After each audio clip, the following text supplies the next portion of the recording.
We don't have insane people. We have our military doctrine that describes the parameters and the conditions for applying nuclear weapons. It contains no escalation for de-escalation point. But the talks about the nuclear war are rife now.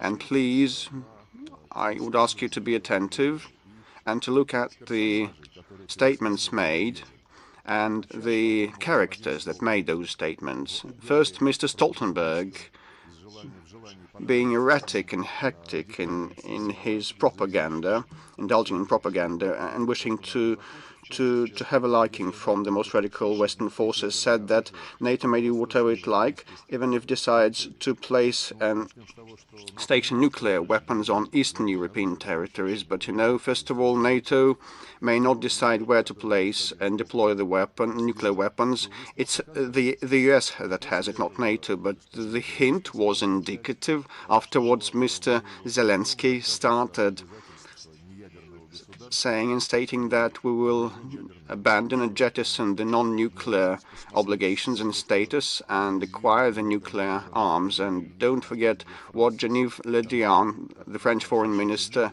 said. The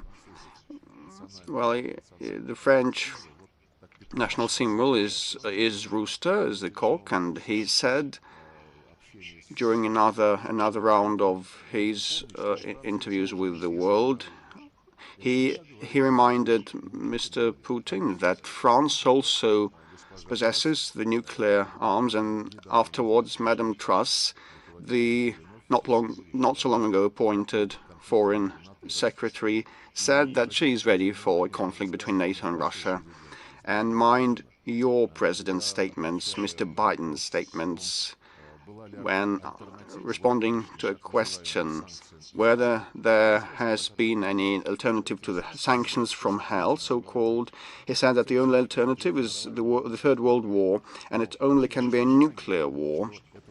But please mind that it is in the minds of the Western politicians that they keep returning to the nuclear war. It's not in our minds, so we will not allow any provocations to move us out of the equilibrium, shake us out of the equilibrium. But if a real war is waged or unleashed against us, I think those who have those designs and plans are to think what follows, and I think that there are such plans. And now we're moving